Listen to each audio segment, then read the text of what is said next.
Buenas noches.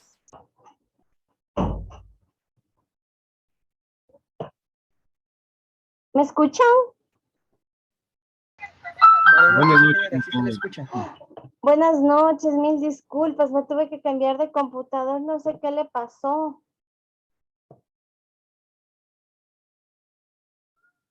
Espero que no se hayan desconectado los demás compañeros. No, realmente no. Les pido disculpas, pero no sé qué sucedió con mi laptop. La verdad, no reaccionaba. No, les veía a todos, pero no me, no se me activaba ni la cámara ni el audio. Y esta computadora se me empezó a reiniciar, un desastre. Bueno, les pido mil disculpas nuevamente y vamos a dar inicio a la clase del día de hoy.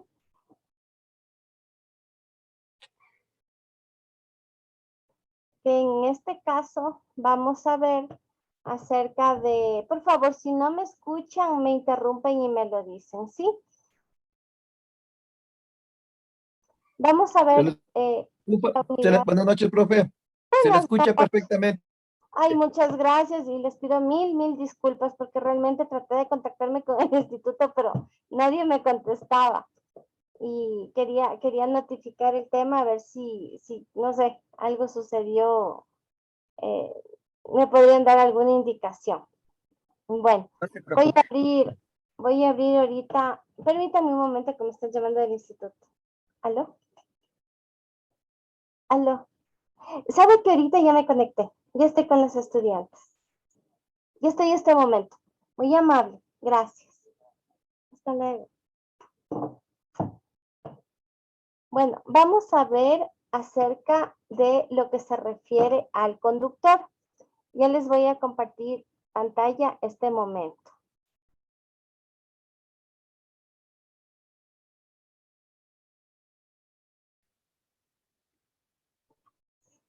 Bueno, vamos a ver aspectos importantes a considerar en lo que se refiere al conductor, a los aspectos que debe tener esta persona. Bueno, esta persona obviamente primero tiene que tener la capacitación correcta, tener la licencia para lo que va a desempeñar, ¿no es cierto? Que es el tema del manejo de los diferentes vehículos y tiene que tener la licencia adecuada para tal efecto. Los conductores son todas las personas que manejan un automotor. Y esta persona tiene que conocer el Reglamento Nacional de Tránsito, ya que cualquier incumplimiento repercute de manera negativa en ellos. El conductor no es un peatón a cargo de un vehículo. Todas las conductas y actitudes que éste demuestre se ve reflejada en la prolijidad con que realiza su tarea. Ese es su trabajo.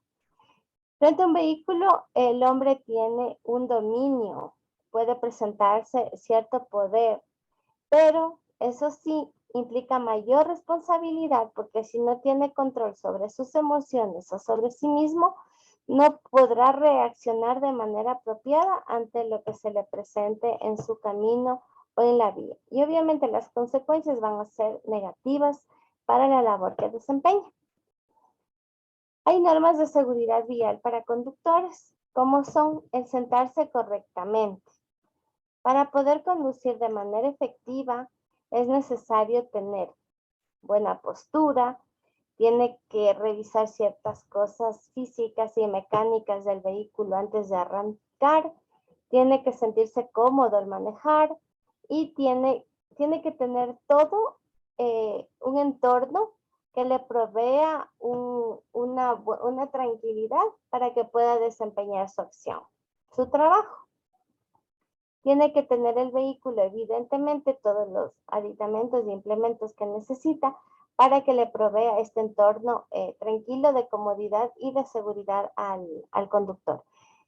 Sabemos que es muy importante el cinturón de seguridad. Eso es lo primero que alguien que se sube al automotor tiene que colocarse.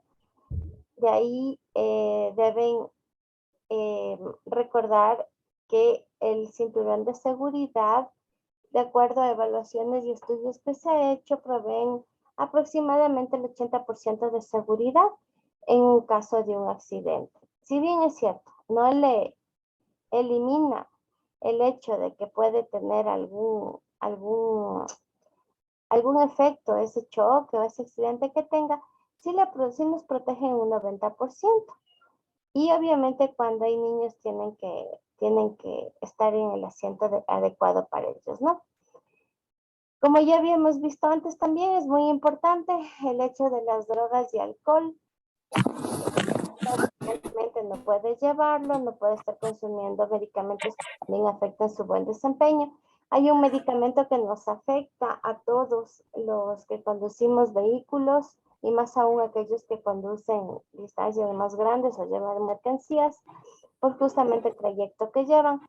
Es un medicamento muy común que se usa para la gripe. Es por eso que los médicos, si lo recetan en la noche, hay que tomar noche. Obviamente, por favor apaguen el micrófono, muchas gracias. Y obviamente la droga y el alcohol, eso afecta directamente nuestro sistema nervioso central, de modo que tenemos nosotros que evitar, incluso por el código de trabajo o reglamento interno de la empresa, no podemos nosotros estar bajo el efecto de estas sustancias. Los ciclistas, peatones o motoristas. Todos estos usuarios son vulnerables en las vías públicas porque es donde se los encuentra.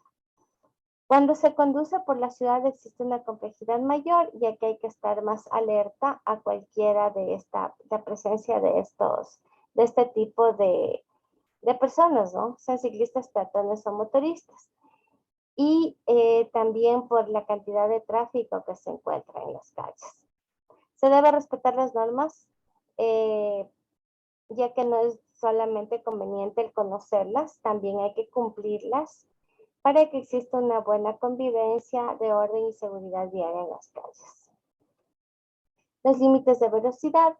Existen radares, existen avisos a lo largo de las carreteras, en donde evidentemente nos indican por sectores hasta qué velocidad podemos nosotros manejar. En las vías con hielo, niebla o lluvia, bueno, son condiciones climáticas adversas que en nuestro país, debido a que tenemos una variedad de clima, a veces no es muy previsible. Sin embargo, sí sabemos lugares donde es más común, más frecuente que se dé estos temas.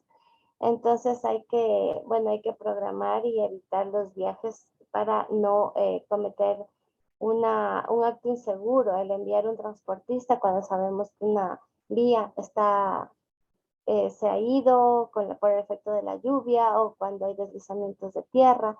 Siempre tienen que estar pendientes de buscar rutas alternas, ¿no? Los que manejan el tema de vehículos y nosotros como conductores igualmente tenemos que no arriesgarnos por nuestra propia voluntad ante este tema. El mantenimiento de los neumáticos, ustedes saben perfectamente que estos tienen que estar con un buen labrado porque permite tener una mejor adherencia y controlar conducir, debido a que el hecho de que estén lisos pueden resbalar o derrapar los automotores y eso implicaría un accidente. No solamente el de uno propio, sino también el de otros vehículos que puedan estar en la vía. Hay que evitar circular con estos desgastados o lisos y evitar circular con una profundidad que sea menor a 1.6 milímetros, debido a que es ilegal. En la otra clase también conversábamos de que cuánto es el tiempo permitido de los conductores para conducir. Bueno, hay que procurar el descanso en viajes largos. Es importante que se evite riesgos como son el sueño y la fatiga de las personas. Por eso es necesario que en viajes largos exista un ayudante, porque en teoría lo que el ayudante hace es ser un soporte del conductor principal al momento que está transitando, que está circulando en la vía. Tiene que darse un debido descanso. Lo prudente es descansar cada 2 horas para ir al baño, hidratarse, tomar aire fresco y regresar al volante, debido a que se debe evitar a toda costa el sueño, ¿no? Y hemos visto los lamentables accidentes que ocurren. Hay conductores de vehículos menores, de vehículos medianos o livianos y de vehículos pesados. Los vehículos menores son las motos, bicicletas y vehículos de tracción a sangre y carros pequeños.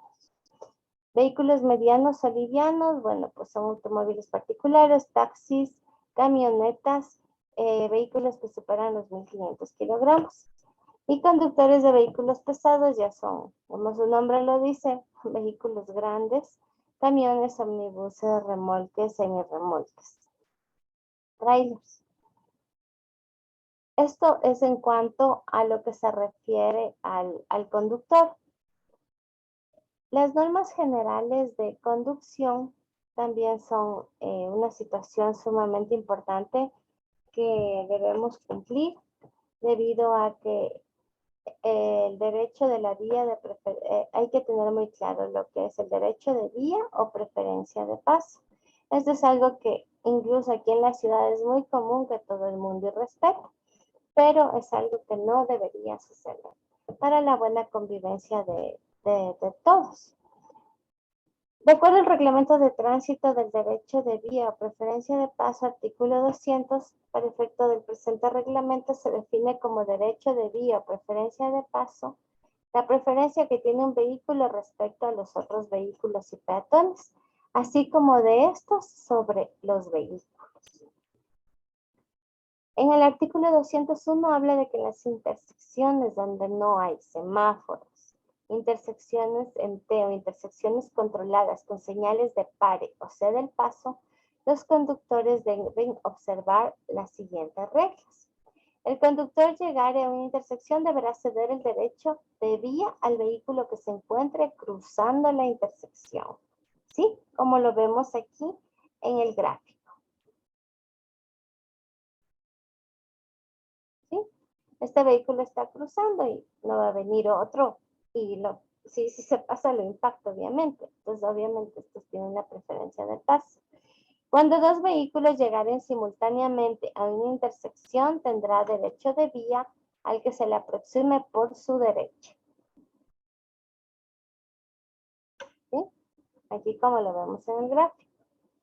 Y cuando un vehículo se va a girar a la izquierda, deberá ceder el paso al vehículo que llega desde la derecha o desde el sentido, o está en sentido opuesto. Los peatones tienen derecho de vía una vez que han iniciado el cruce de la calzada por los sitios demarcados para el efecto, ¿sí? Paso, cebra, las líneas esas amarillas continuas donde indica que pasan los peatones. Cuando los semáforos que regulan la circulación en una intersección se encuentren apagados, el derecho de vía se sujetará a lo indicado al numeral 2 de este artículo, que era justamente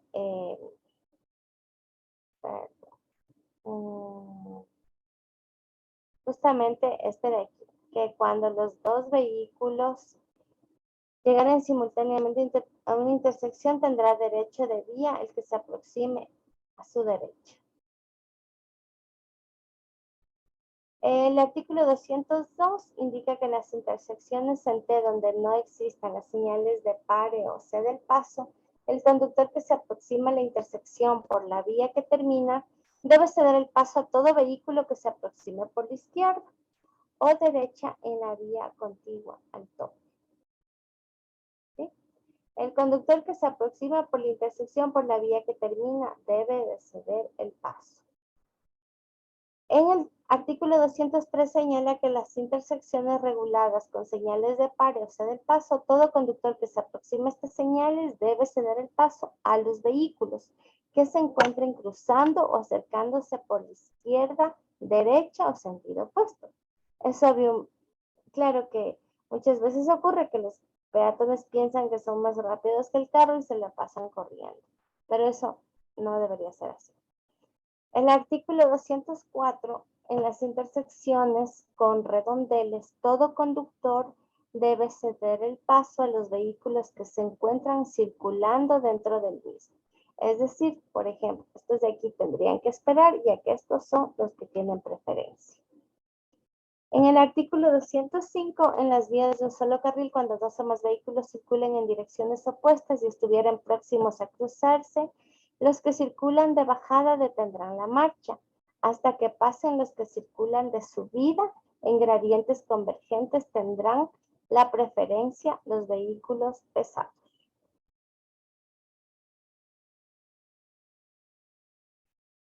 Permítanme un momento.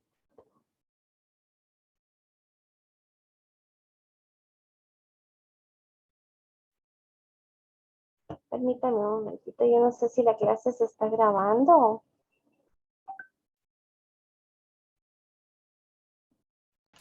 Sí le está grabando. ¿Sí está grabando? Ah, ya. Lo que pasa es que estoy en otra computadora y estoy media perdida. Pero bueno, no la manejo a esta. Pero bueno. Doctora, una preguntita, disculpe. En- ¿La tarea se la puede subir en Excel o debe ser en PDF directamente, la segunda tarea? Yo preferiría que la suban en PDF. Acuérdense que el Excel o el Word es fácilmente manipulable. Es mejor que la suban en PDF. Si es que por A o B no pueden manejarle, bueno, pues ahí me la envían así, pero es preferible que siempre todo documento manejen ustedes en PDF. A menos Bueno, muchas gracias. que sea una revisión previo una formalización. Sí, ya. El artículo 205, en las vías de un solo carril, cuando dos o más vehículos circulen en direcciones opuestas y estuvieran próximos a cruzarse, los que circulan de bajada detendrán la marcha hasta que pasen los que circulan en subida. En gradientes convergentes tendrán preferencia los vehículos más pesados. En el artículo 206, los conductores que circulan por ruta vía principal tienen preferencia respecto a los que circulan por vías secundarias. 207, en el artículo, el conductor que se aproxima a un puente o calzada angosta en donde la circulación permite el paso de un solo vehículo, tendrá preferencia de vía el vehículo que ingresa primero al puente o al paso. Los otros conductores deben detener la marcha y esperarán a un costado derecho hasta que el vehículo que tiene la preferencia cruce completamente. En el artículo 208 señala, cuando una vía sea más amplia o tenga notoriamente mayor circulación vehicular, tendrán preferencia de paso los vehículos que transiten por la vía con estas características. Asimismo, las calles asfaltadas tendrán preferencia sobre las que no están asfaltadas. En el artículo 209, en las carreteras, los conductores de vehículos automotores de 4 o más ruedas deberán respetar la preferencia que tienen los motociclistas, similares y ciclistas. ¿Sí? Como lo vemos en la foto. En el artículo 210, los conductores que realizan virajes pierden automáticamente la preferencia del paso y podrán efectuar la maniobra después de que los vehículos que circulan reglamentariamente hubieran pasado.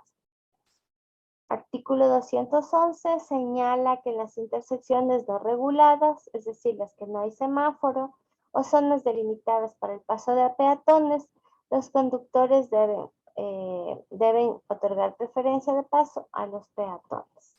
Eso a veces también vemos que no sucede, ¿no? En el artículo 213, en las vías reguladas por los semáforos, cuando indican luz roja, bajo la estricta responsabilidad del conductor y siempre que no existan vehículos circulando en sentido contrario, podrá virar hacia la derecha, extremando las precauciones necesarias.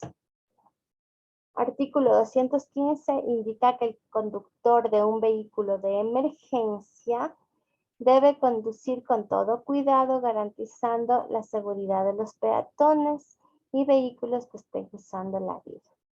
Los vehículos que lleguen a una intersección a la cual se aproxima un vehículo de emergencia deben detenerse o ceder su derecho de vía, ceder el paso, como solemos decir. Situación que a veces esas ambulancias creo que quieren subirse a las aceras porque a veces tampoco les dan el paso. Entonces son cosas que no existe establecido cómo actuar, pero no siempre se está dando no se está cumpliendo, ¿sí? Y eso es bastante complejo debido a que pueden ocasionarse accidentes. Incluso ustedes ven, a veces yo he visto camiones, buses, que aprovechan que está la ambulancia y se van atrás de la ambulancia, ya que la ambulancia tiene el paso. Entonces, eso no debería suceder, ¿sí? ¿Alguna pregunta? Si es sobre el deber, lo vemos al último, ¿ya? Algunos compañeros sí me han llamado el día de hoy a consultarme algunos temas, que ahora creo que es la fecha de presentación, pero si tienen alguna duda, luego la conversamos. Bueno, en cuanto... Profe, perdón que le interrumpa, una pregunta. ¿Usted manejaba el tema de los tiempos de cuántas horas máximo debe conducir tiene que conducir el chofer? Sí, justamente, no recuerdo, mis disculpas, el apellido creo que era el señor Villano, no recuerdo, o no me recuerdo qué compañero era, que justamente estábamos conversando vía mensaje de texto en la tarde al respecto. Al final les comento, ¿ya? Para comentarles lo que le envié y él me dijo que les iba a transmitir a ustedes. Bueno, sobre la psicología del conductor, bueno, conducir es una tarea compleja, obviamente, donde existen múltiples elementos cambiantes y variables. Y el conductor debe tomar la decisión de qué hacer. Esta decisión debe ser correcta, ya que ante un error hay una mayor probabilidad de sufrir un accidente de tráfico. El conductor debe disponer de la mayor información posible cuando conduce. Al mismo tiempo, tienen que saber interpretarla y en función de eso tienen que tomar decisiones. Un conductor tiene que estar con ojos alrededor de él, tiene que mirar todos los espejos, tiene que tener una buena destreza para poder estar pendiente de todo y evitar actuar, maniobrar, aplicar lo del manejo a la defensiva en el caso de que necesite. Tiene que ser una persona ecuánime y bastante controlada emocionalmente. En cada maniobra que se produce durante la conducción hay todo un proceso de toma de decisiones que influye de forma directa en las diferentes acciones que se toman. El conductor tiene que tener habilidades perceptivas, habilidades atencionales, habilidades motoras y habilidades cognitivas, ¿sí? Tiene que tener este conjunto de cosas debido a que esto le va a permitir tomar una buena decisión y estar atento a lo que se le presenta. Las habilidades perceptivas se refiere principalmente a lo visual, a lo auditivo, a la sensibilidad para percibir cualquier estímulo que esté a su alrededor. Las habilidades atencionales son aquellas, quiere decir que tiene que conocer de dónde procede la información, seleccionarla y mantener un nivel de atención, como fijarse, por ejemplo, en los anuncios, en los avisos que hay en el trayecto. Las habilidades motoras son aquellas determinadas, se refieren a lo que es la forma de adecuada para poder conducir, como son el pisar el freno, el incorporarse a las vías rápidas, girar el volante cuando se requiera, es decir, realizar esas maniobras rápidas, pero a la vez seguras. Las habilidades cognitivas son aquellas relacionadas con el aprendizaje de la conducción. No solo los conocimientos técnicos que se adquieren en el centro de formación vial, sino también los que provienen de la propia experiencia. Sí, los conductores a veces saben, bueno, pues cómo ven la vía, el tema del tráfico, qué horas se pone más pesado, qué horas no. Entonces, tienen una serie de cosas que aprenden ya por su trabajo, lo constante que están en ese oficio. Durante la conducción también influye de manera importante el sistema emocional. Obviamente, un conductor que no está trabajando al 100% de estabilidad emocional va a afectar su condición de conducción. El sistema motivacional y actitudinal también es importante debido a que ellos, cuando se les impulsa de manera positiva y se influye en ellos de manera positiva a que cumplan las cosas, ellos no lo van a ver como una obligación, sino como algo que ellos quieren destacar ante los demás, pero siendo de una manera positiva. ¿Sí? Muchas veces ustedes conocen en sus trabajos que a veces los conductores se sienten como que no valorados o como que son un poco sobajados. Por eso es muy importante cuando se maneja con este equipo de gente poderles dar un respaldo fuerte para que ellos cumplan lo que la empresa o nosotros como sus jefes inmediatos necesitamos. Las decisiones al conducir no siempre se toman de forma inmediata en función de la información recibida. A veces dependen de la experiencia del conductor, del aprendizaje, de la experticia, es decir, que todas las habilidades que ellos tienen es un cúmulo de cosas que les ayuda a tomar una decisión. El proceso de toma de decisiones se divide en 3 momentos temporales consecutivos, que es la asimilación, que el conductor percibe de diferente información proveniente del tráfico y la debe interpretar. La decisión, el conductor decidirá qué hacer en función de la información obtenida de su experiencia y cómo se encuentre en ese momento a nivel emocional. La acción es el momento de responder de forma motora, es decir, pisar el freno, girar el volante, realizar lo mejor y más rápidamente posible. Una maniobra para evitar que se dé una situación que implique algún problema, un accidente o alguna situación conflictiva. Es muy importante cómo puede llegar a percibir el riesgo de accidente y también cuál es el nivel de riesgo que está dispuesto a aceptar. La conducción implica un gran número de actividades complejas que llevan un importante grado de riesgo objetivo. De hecho, incluso se habla de que la conducción es el riesgo universalmente aceptado, porque todos los que conducimos en algún momento de nuestra vida, o más aún si es nuestro oficio, evidentemente estamos ante un riesgo latente. Por tanto general, un conductor está dispuesto a aceptar una mínima diferencia entre el riesgo que están dispuestos a asumir y el que cree que existe. Por eso es importante la concientización. Tipos de motivos en forma de conducir. Hay los excitatorios y los inhibitorios. Los excitatorios llevan al conductor a percibir menos riesgo y a tomar decisiones más arriesgadas. Y los inhibitorios llevan a percibir más la seguridad y con ello tomar decisiones más prudentes. El equilibrio entre ambos tipos de motivos es lo que da lugar a la conducción segura. No ser ni demasiado precavido ni demasiado impulsivo. El desequilibrio provoca una conducción más insegura y de alto riesgo. Capacidades básicas para la conducción segura. La información procedente del tráfico se puede interpretar gracias a los procesos perceptivos.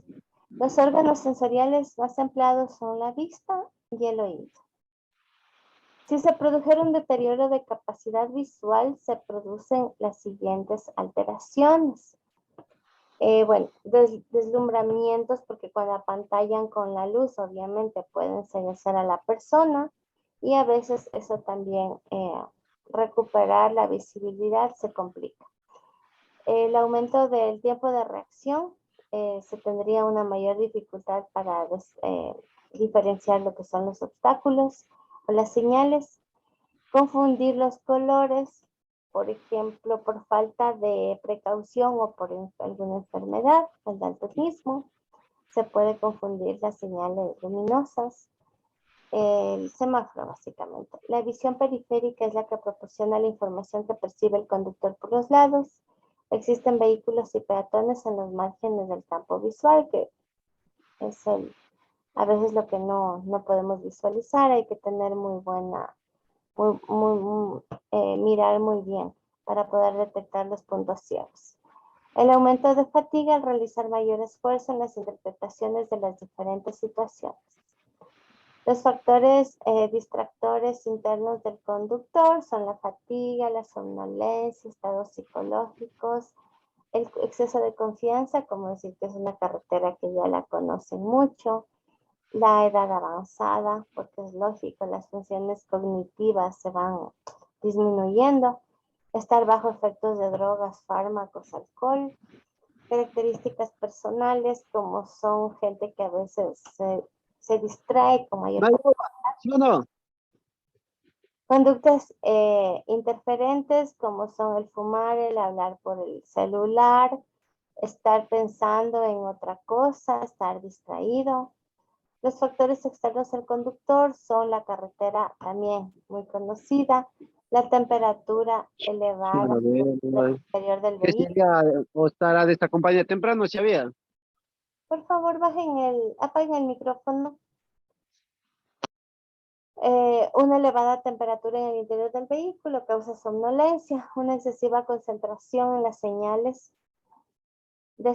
en la vía que aumenta el tiempo necesario para descifrarlos. Claro, cuando la vía está muy cargada de señales, que curva, que gire, que vire, que precaución, que el radar, obviamente eso puede conducir a la confusión de la persona y baja luminosidad del ambiente.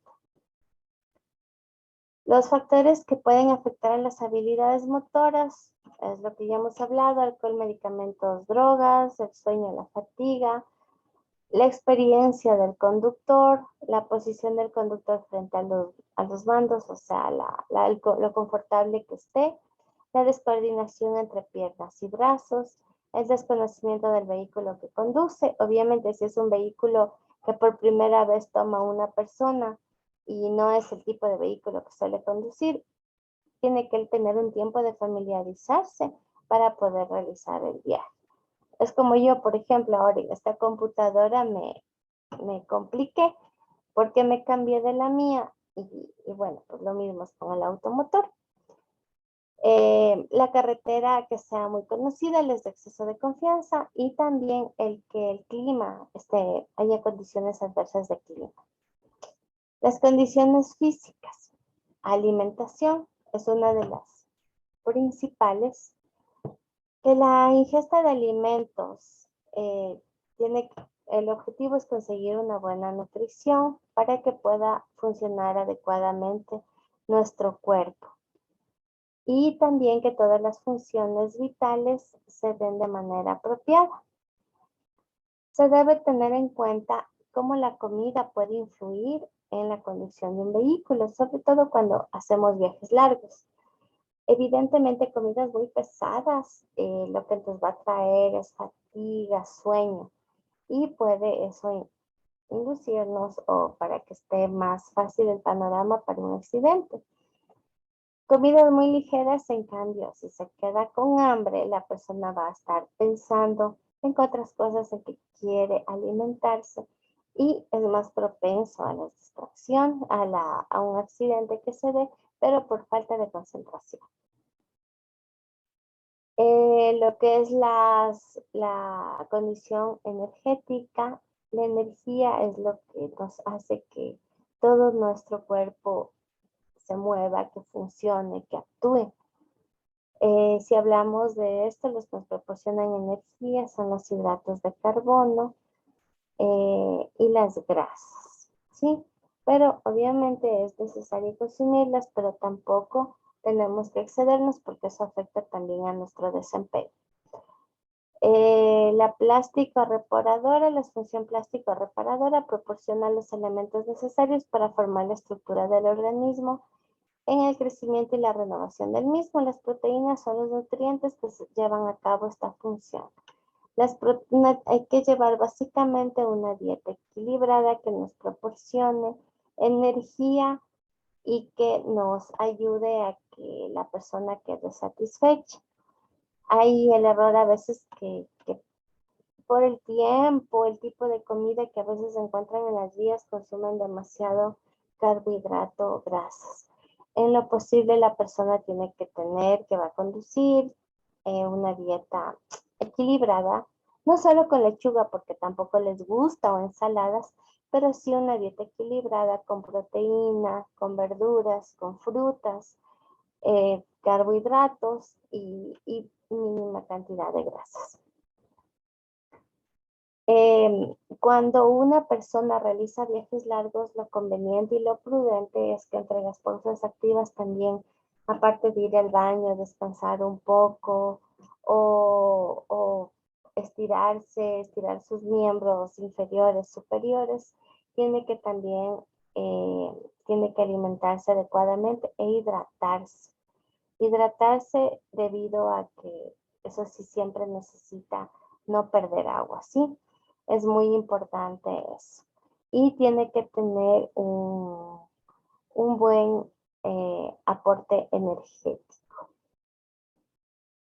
Bueno, el agua evidentemente ya, como les estaba diciendo antes, es fundamental.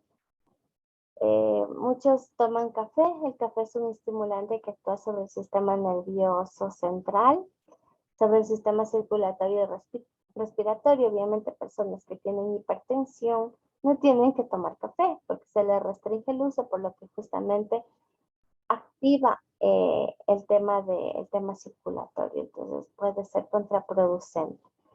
El desempeño de las áreas de SSO que hay en las empresas tiene que estar muy pendiente de eso, especialmente salud ocupacional, para que les recomienden a las personas que consumir, no solo a los conductores, sino a todas las personas que trabajamos ahí, ¿sí?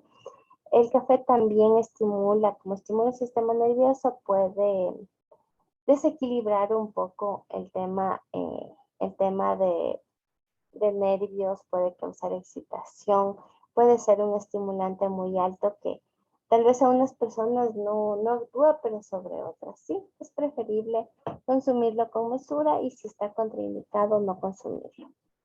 Otras bebidas, es recomendable los zumos naturales y refrescos que no sean azucarados o ligeramente, debido a que es mucho carbohidrato. El azúcar también induce al sueño y a la hiperactividad.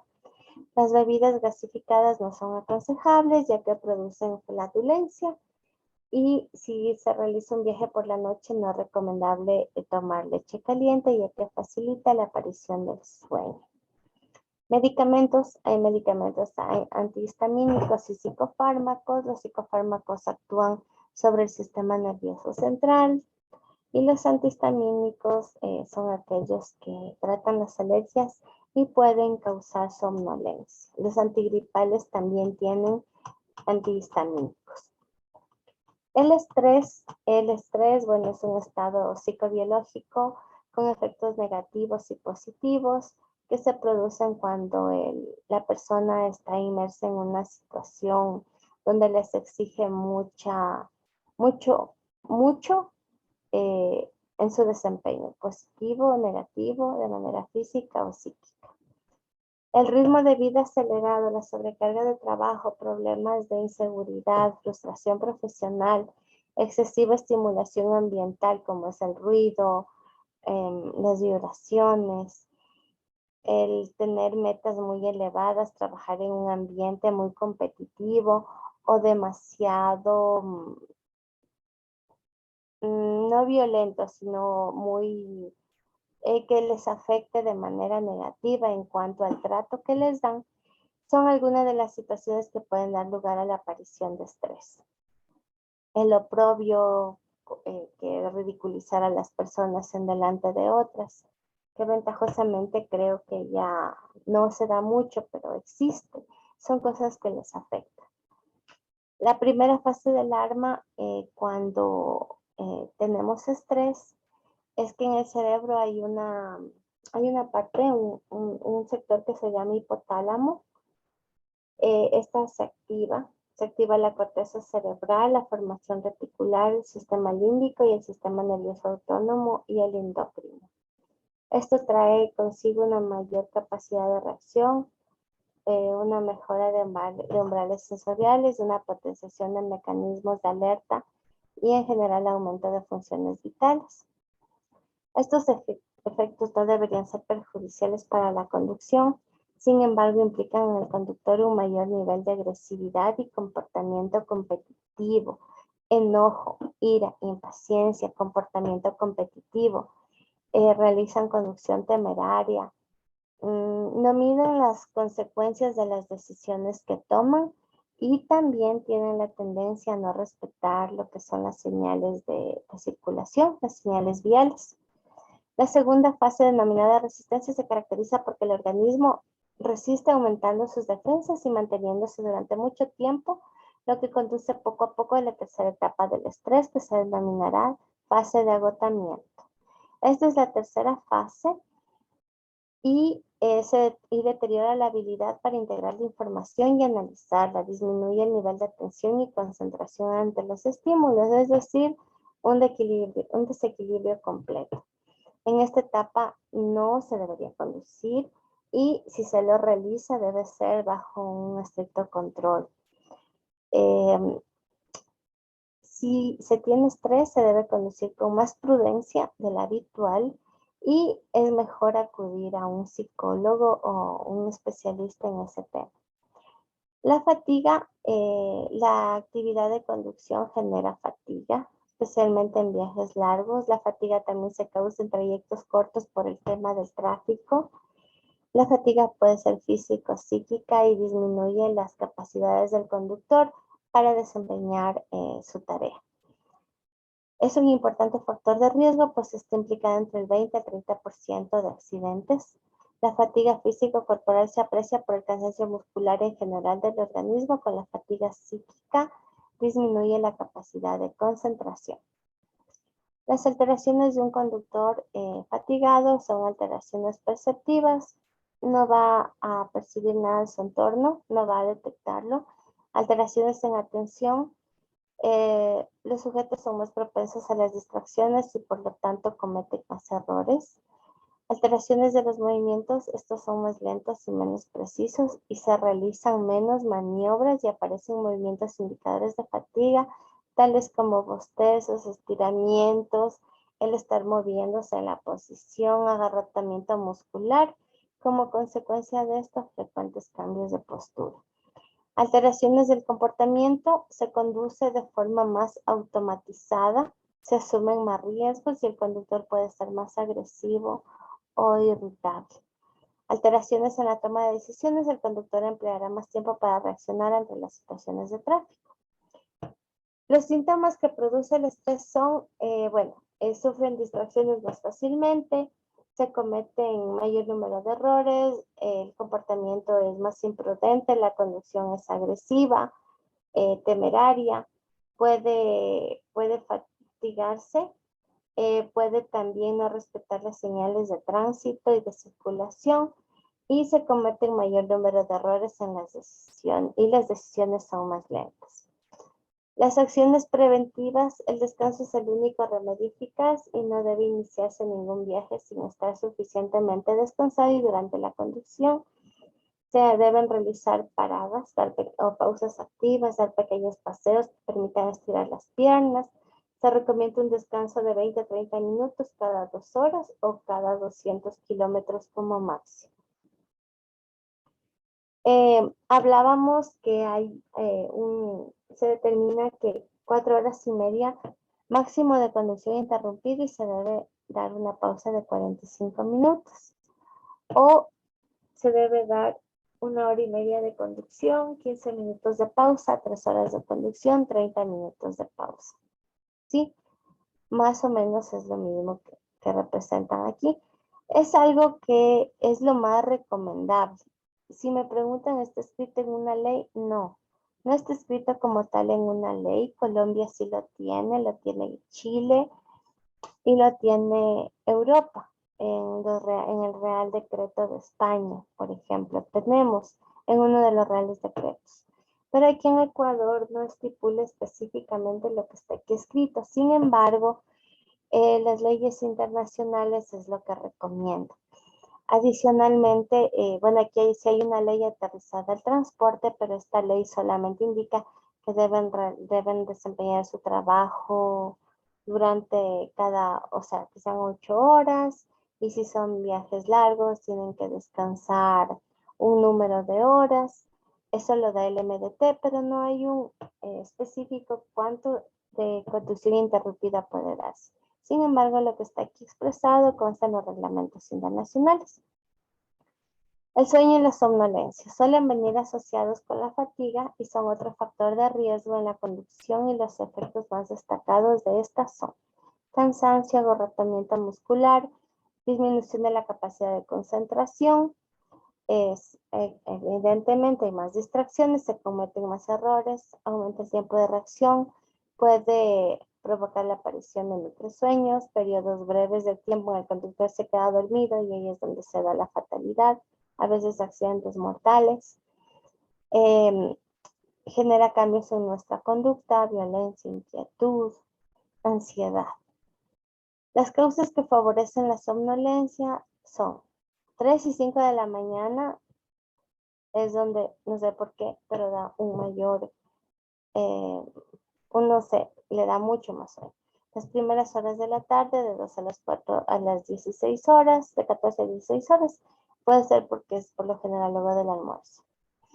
Dormir menos de las horas habituales, evidentemente, si no descansamos lo adecuado, va a favorecer a la somnolencia, la aparición, el sueño de mala calidad, despertarse cada rato, trastornos de sueño como el insomnio, medicamentos, alcohol, tienen efectos sedantes, el café y bebidas energizantes pueden ser efectivos para contrarrestar el cansancio durante un corto periodo de tiempo. Pero una vez que pasan el efecto, aparece el sueño de manera repentina. La OMS, Organización Mundial de la Salud, define esta conducta como el desvío de atención de todas aquellas actividades esenciales para una conducción segura hacia otra actividad diferente. Las distracciones frente al volante pueden ser visual, o sea, mira al lado donde no debe estar fijándose. Auditiva, responder llamadas telefónicas, uso de la radio a gran volumen o de otro dispositivo. Cognitiva, reflexionar sobre un tema de conversación, hablar por teléfono, estar atento, en lugar de estar atento a lo que le ocurre en la vida. Y distracción físicamente, cuando el conductor que opera el volante con una sola mano por usar su móvil, fumar, inclinarse para sintonizar una estación de radio, pueden dar lugar a girar el volante de manera brusca. ¿Cómo se evitan las distracciones? Bueno, pues se evita evidentemente estando atento a todas las situaciones que ocurren en la vía, señales de tránsito. Respecto a la información vial, se debe tener en cuenta que por toda la vía están los límites de velocidad, señales de tránsito, estado de vía y de asfalto, carros varados, accidentados en el camino, derrumbes, desvíos, paso de peatones, entre otros. Algunas señales que manda el vehículo que debe estar chequeando con frecuencia son la velocidad, temperatura, nivel de aceite, gasolina, luces, retrovisores, etc. Es importante estar atento a cualquier desperfecto mecánico que anuncie el tablero del auto, pues cualquier falla mecánica puede ser causante de un accidente. Los factores psicológicos, más del 90% de siniestros viales ocurren por causa humana. Por eso es importante conocer los aspectos psicológicos que influyen en la conducción. La personalidad del individuo es sumamente importante. Factores psicosociales, ya que es algo determinante en la conducción. Diversos estudios llegan a la conclusión de que los factores más influyentes en los accidentes de tránsito son temperamentales y de carácter.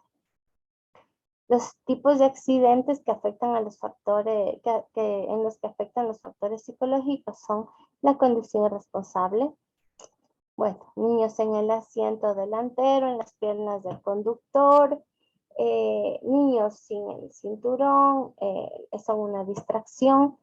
Conducción agresiva, hacer carreteras en las vías públicas, cambios bruscos en la velocidad, adelantar sin mantener distancias adecuadas, conducción descortés, no indicar adecuadamente los giros, no ponen las luces, detenciones, adelantamientos, pitos, exceso de luz durante la noche, o también no poner las luces.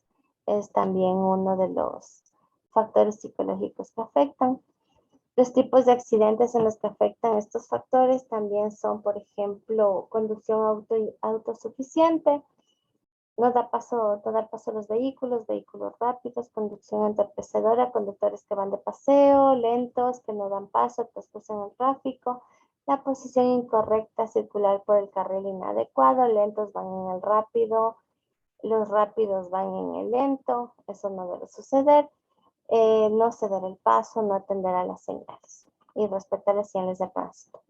Otro es la conducción con visibilidad restringida. Conducción tras ingerir fármacos, drogas, provocan escasa visibilidad.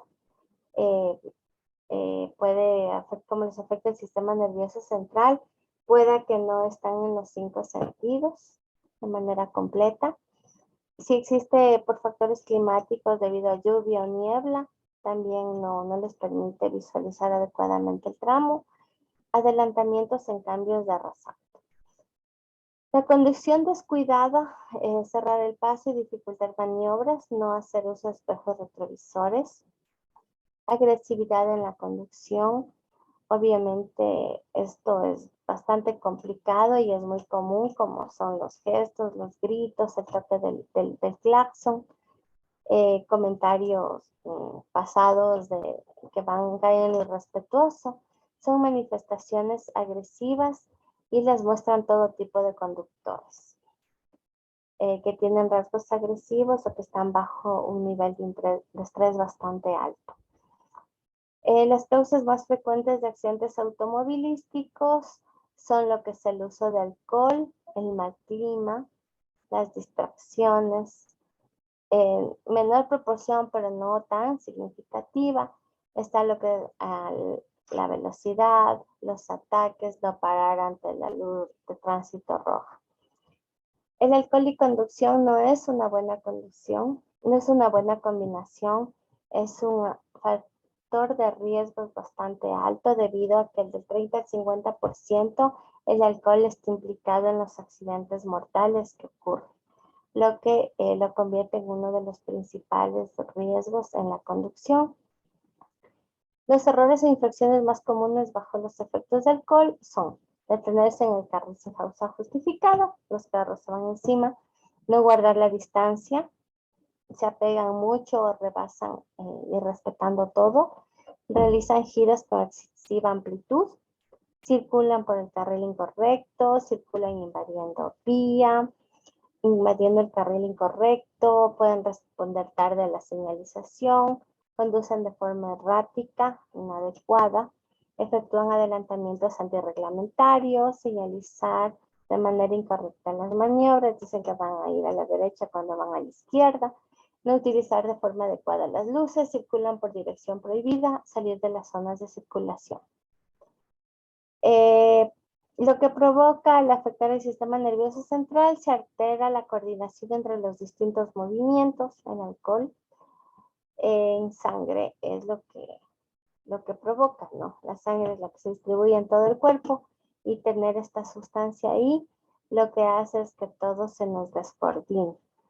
Es más difícil coordinar la información sensorial y motora, por ejemplo, ver y actuar. Se observa un bajo control de movimientos de precisión y disminuye el rendimiento muscular y se altera el equilibrio. Bajo los efectos de alcohol se observa la descoordinación motora, psicomotora, movimientos menos precisos y alteraciones del equilibrio.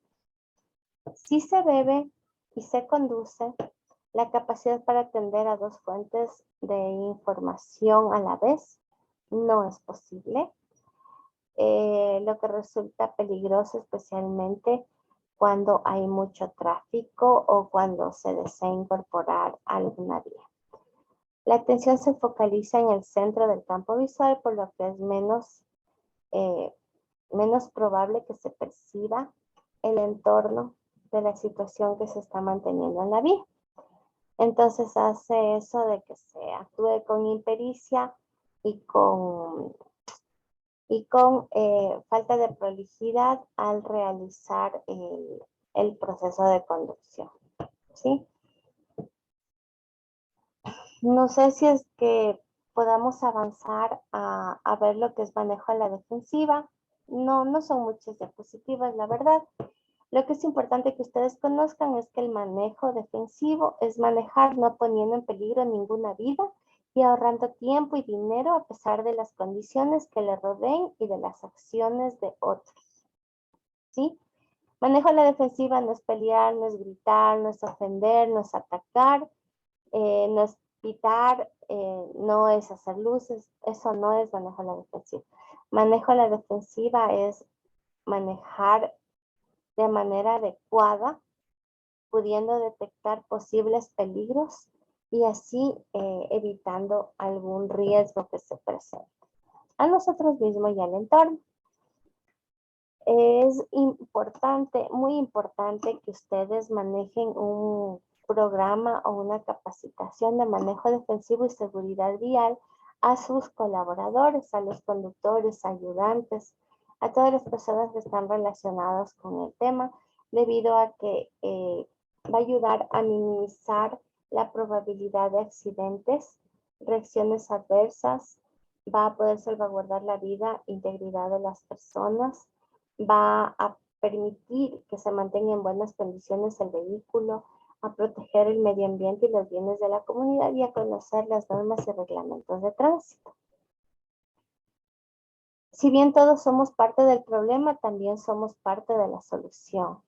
Entonces, para lograr impactar los accidentes de tránsito es importante, para lograr reducir los accidentes de tránsito, es importante la participación de todos los usuarios en las vías. Conductores, peatones, empresarios. Igualmente, para producir los accidentes de tránsito es la participación de todos quienes también lo generan. Las normas de conducta y seguridad vial. Está prohibido llevar sobrecupo y personal no autorizado. Eso tienen que recalcar muy bien el personal. Debe realizarse una inspección preoperacional antes de iniciar el recorrido, ver las condiciones del vehículo. Debe llevarse encendido el limitador de velocidad durante todo el recorrido y en caso de un accidente de tránsito de emergencia durante el desplazamiento, debe reportarse inmediatamente, principalmente al jefe inmediato, al monitor de ruta e interventor del contrato de, no sé si es que es una empresa de servicios que les da el servicio de transporte. ¿Es evitable un accidente? ¿Fue muy grave? Estas son las preguntas que se hace cuando ocurre el siniestro. ¿Dónde ocurrió? ¿Se llamó a la policía? ¿Quién tuvo la culpa? Y la primera pregunta, la más importante, ¿podría haberse evitado el accidente? Son cosas que se debe cuestionar al conductor, ¿no? O a la persona que lo reporta. Las causas de los accidentes, bueno, ya lo vimos, fueron ignorar las señales de tránsito, el tema de respetar de las imprudencias y distracciones, irrespeto de semáforos, mal estado del vehículo, exceso de velocidad, exceso de confianza, fatiga, sueño, embriaguez, uso de drogas, alcohol. Los factores psicológicos como es el estrés, también son muchos parámetros que facilita que se produzca un accidente.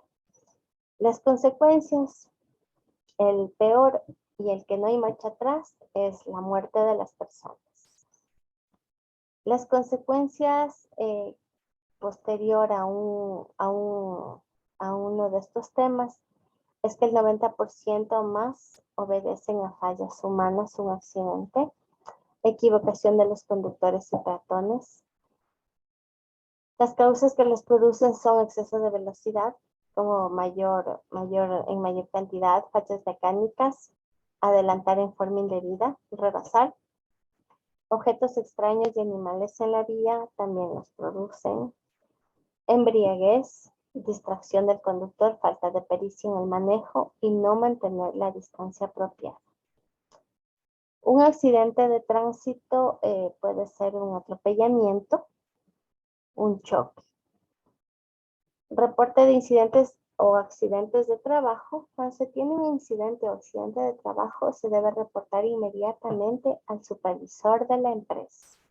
Ellos deberán luego reportarlo en un formato establecido aquí en el IES.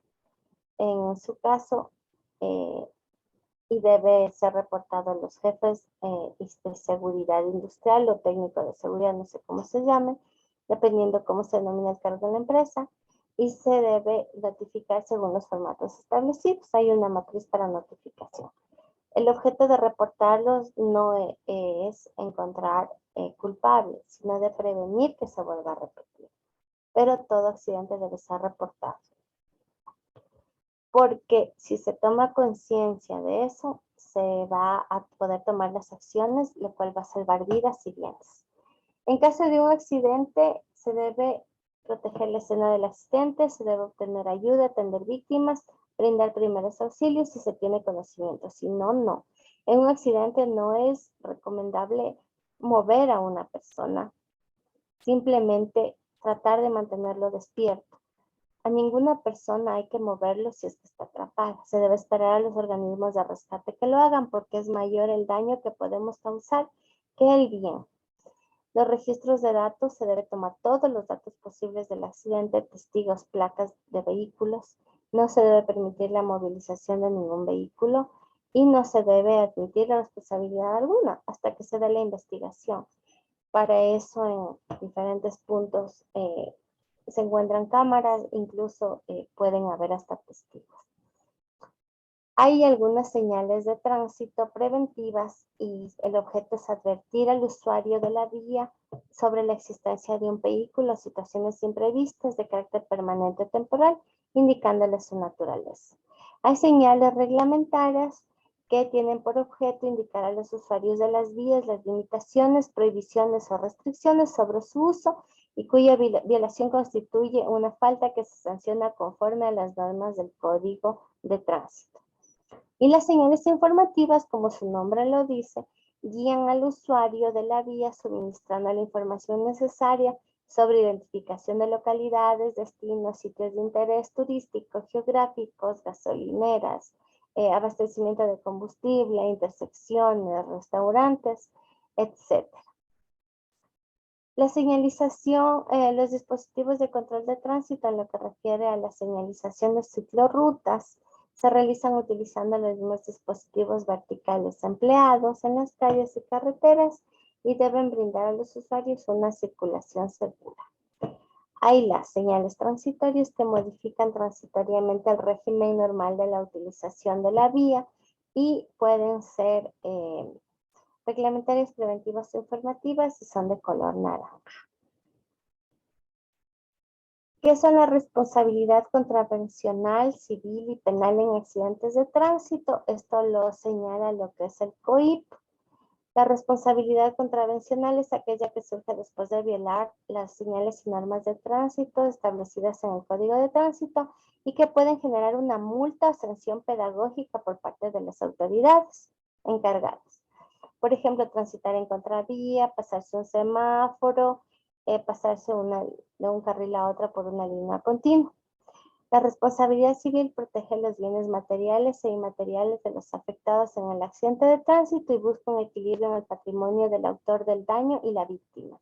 En otras palabras, busca una indemnización económica en la reparación del daño causado a través de una demanda civil ante un juzgado. Por ejemplo, cuando se choca cuando un vehículo es ocasionó un daño a otro vehículo, pero un vehículo estuvo atrás y vino a exceso de velocidad y se fue encima. Por ejemplo, ahí es una responsabilidad civil porque va a tener que pagarle una cantidad de dinero para cubrir los daños, de acuerdo al acuerdo que llegue, conforme al acuerdo que llegue. Hay daños patrimoniales y extrapatrimoniales. Los daños patrimoniales son de bienes cuantificables que se vieron afectados, como el ejemplo que les acabo de dar. Daños extrapatrimoniales son bienes de difícil cuantía, pues no tienen un valor económico preestablecido, pero sí son protegidos por la Constitución o la ley. Por ejemplo, lo que es la honra, la vida, el buen nombre, la tranquilidad, entre otros. ¿Qué son la responsabilidad penal? Es la consecuencia jurídica cuando se presenta una violación de la ley realizada por un sujeto que lleva a término actos previstos como ilícitos, lesionando, poniendo en peligro un bien material o la integridad física de las personas. El homicidio es el delito que más preocupa a la mayoría de conductores y puede tener agravantes como son el consumo de drogas, de alcohol, fugarse del lugar del accidente, conducir con una licencia caducada o peor sin licencia, tener sobrecarga de pasajeros, llevar en el auto niños o ancianos sin la protección necesaria exigida por la ley. Es conveniente cuando se realiza el conversatorio con los conductores conversar de este tema de manera muy simple para poder obtener información y tratar de conocerles un poco más para saber con qué personas se está trabajando en esta tarea tan delicada. Bueno, yo creo que hasta ahí avanzamos. ¿Tienen alguna pregunta?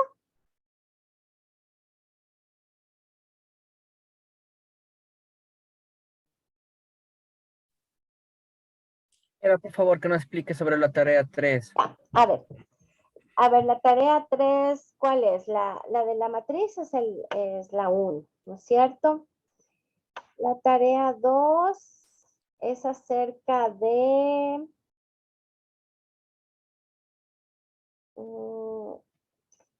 ¿cuál? La elaboración del proyecto de mejoramiento de problemas de logística.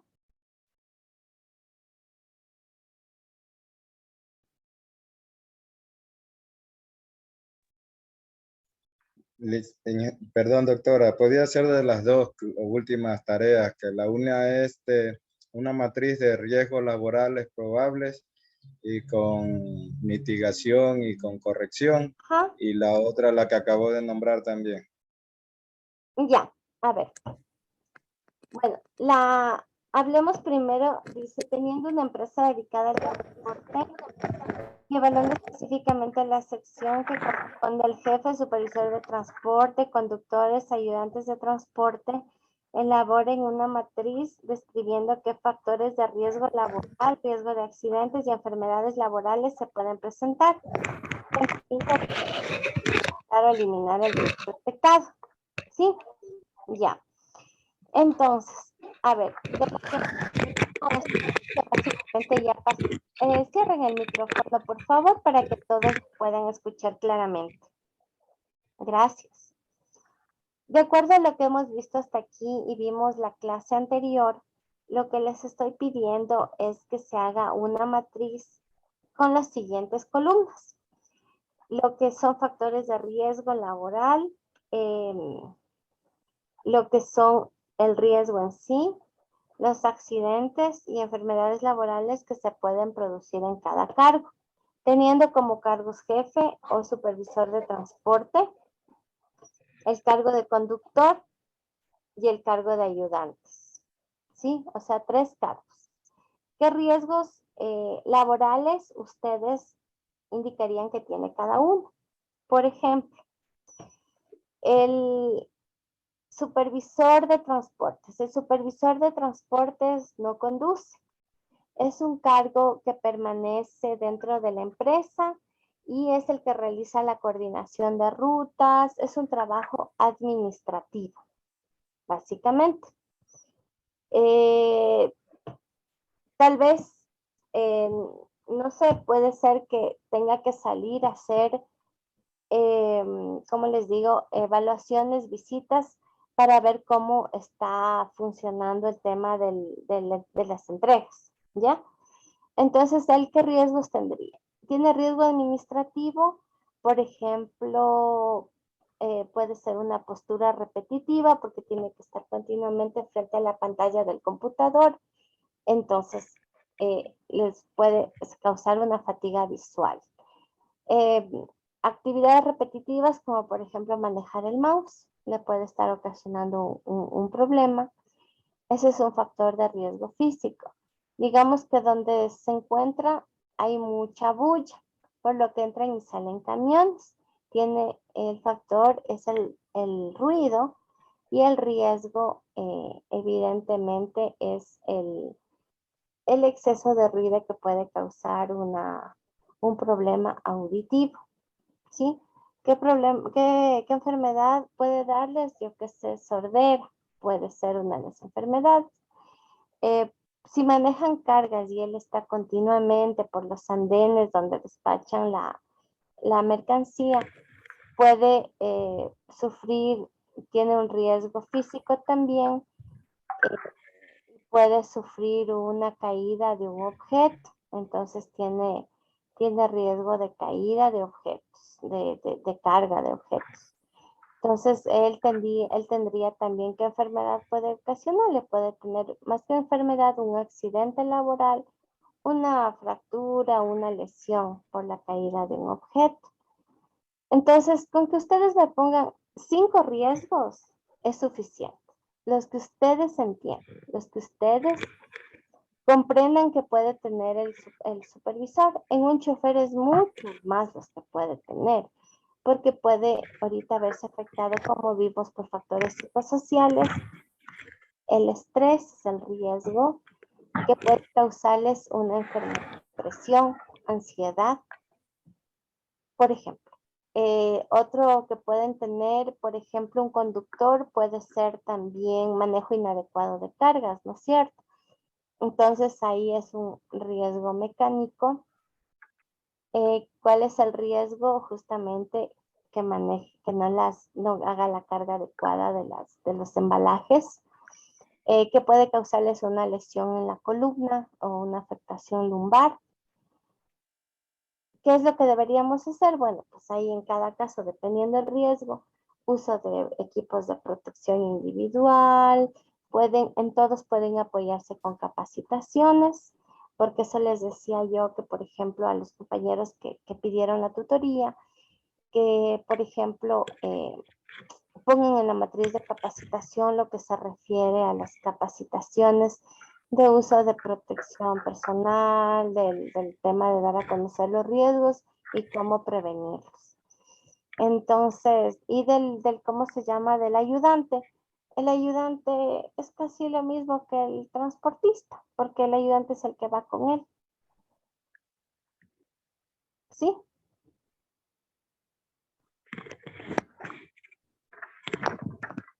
Puede Doctora, ser doctora, perdón, una consulta. Ahí en lo que acaba de decir usted ahorita, ¿es solo para el supervisor o para el gerente encargado, no? O sea, ¿o son Verá, para todos los funcionarios lo que está la matriz explicando? les dije, ahí dice jefe o supervisor de transporte, o gerente de transporte, bueno, no sé, o coordinador de transporte. Ese es un cargo. Otro cargo es para el conductor y el otro cargo es para el ayudante. O sea, son 3 cargos que hay que evaluar. Entonces serían 3 mini matrices.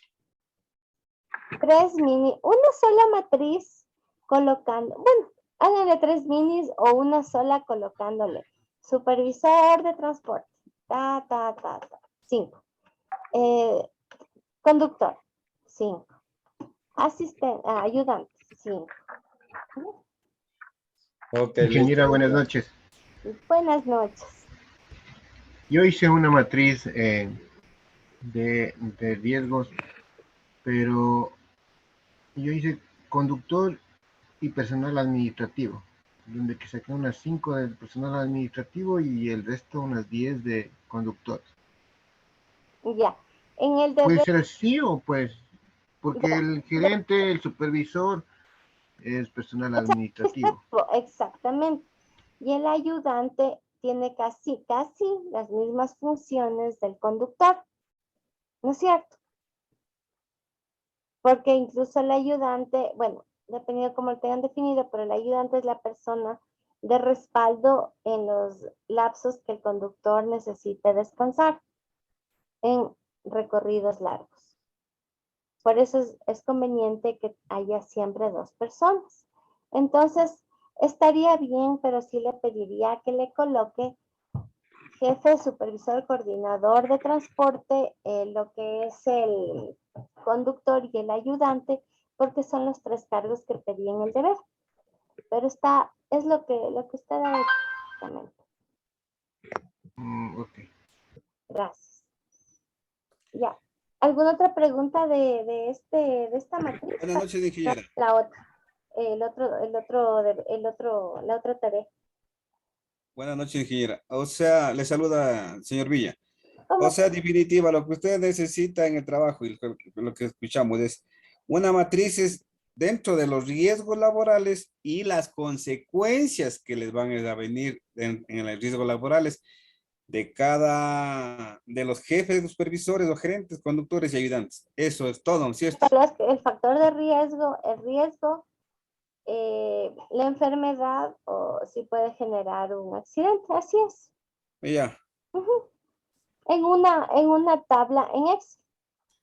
Los factores de riesgo son las consecuencias de los riesgos. No, los factores de riesgo, acuérdense que son los factores físicos, químicos, mecánicos, biológicos o psicosociales.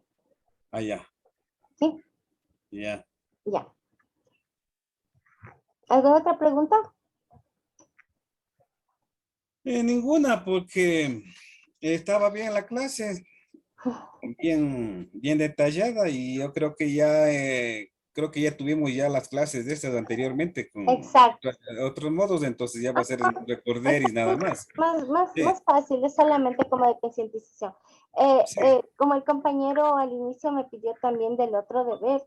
A ver, del trabajo de investigación es elaborar un proyecto de mejoramiento de problemas logísticos en el área de transportes basados en la gestión ambiental y la seguridad industrial y vial. A ver, ¿qué es lo que sea? Eso depende de la empresa de ustedes, la que ustedes quieran usar, donde trabajan o donde están desempeñándose sus labores, ¿sí? Ustedes háganle una evaluación y qué es lo que harían para mejorar. Por ejemplo, yo trabajo en la empresa J&C, me invento, y esta empresa trabaja de manera empírica, artesanal. No tiene nada establecido, nada, digamos, formalizado. Hay uno que otro instructivo, pero no hay nada muy formal. Obviamente no tiene ninguna certificación ni absolutamente nada. Entonces, ustedes bajo su visión, después de lo que hemos tratado en este módulo, ¿qué es lo que harían para que esta empresa tenga una mejora en el tema de logística, en el tema de logística que trabaja en la empresa que ustedes están trabajando? ¿Qué es lo que ustedes propondrían? No necesito y les pido por favor de antemano que no me pongan el nombre real de la empresa. Digamos, voy a dar ahorita un nombre. Si alguien de aquí trabaja en Servientrega, no necesito que me pongan la empresa. Servientrega necesita mejorar esto. Yo le haría esto. En cuanto a ambiente, en cuanto a seguridad industrial, en cuanto a seguridad vial, de lo que hemos visto. Si no, ustedes pueden colocarle un nombre creado por ustedes para no saber de qué empresa están hablando, porque no es correcto divulgar información de una empresa. Eso tiene Así que es. mantenerse en reserva. Ustedes le pueden bautizar J&C, Pepito y Pepito, lo que ustedes quieran. Simplemente si quiero que hagan aterrizado en su compañía, en su empresa, en su lugar de trabajo, para que les sirva, para que hagan una evaluación real. Y el nombre para mí, para el deber, para efecto del deber, me lo cambio. ¿Sí? Le ponen cualquier cosa que ustedes quieran. Ya. Profe, Ok, profesora, muchísimas gracias. Listo. profe, Claro, el deber. profe, Dígame. una preguntita. En el deber número 2, que hay que hacer la primera matriz. Por ejemplo, yo le separé en tres temas que se va a hacer la capacitación: comportamiento de normas de seguridad, comportamiento como de seguridad vial y participación de gestión ambiental. hay que desglosar los temas que se va a dar en la capacitación o a grosso modo nomás el tema de la capacitación que se va a dar. El tema general es el que me está diciendo, pero los puntos a tratar son el Exactamente. desglose de cosas. Ajá. Sí, porque el Ya, tema entonces sí hay que desglosar los Claro, puntos que se va a tratar en la capacitación. me coloca, que me puso seguridad vial, me parece que me dijo. No, comportamiento de normas de seguridad industrial.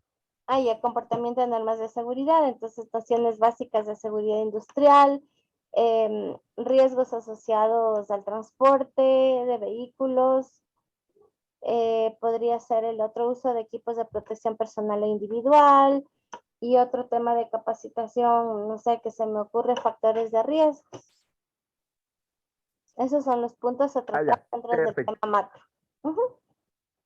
Por ejemplo, ¿no? Y en seguridad vial, por ejemplo, en seguridad vial sería señalética horizontal vertical, señalética reflectiva.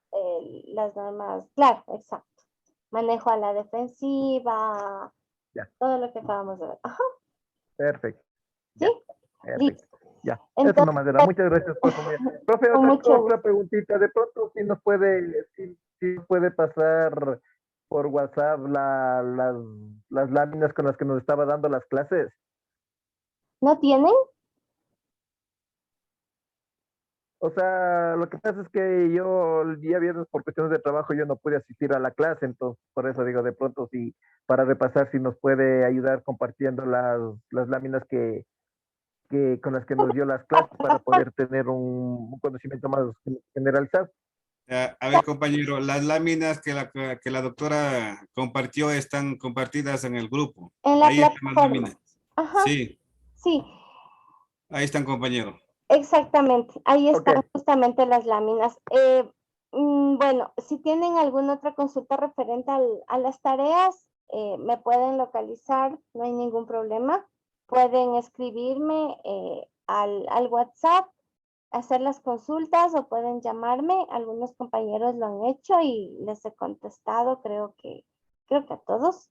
No creo que ninguno me haya quedado sin contestar. Igual, si no les contesto a la primera, pueda que esté en un lugar que no tenga cobertura o hace rato se me dificulta hablar, pero yo les contesto luego de unos minutos. Me consultan cualquier duda que tengan, como lo han hecho algunos compañeros. Estoy a las órdenes, no hay ningún problema del horario. Me escriben nomás, no hay ningún inconveniente.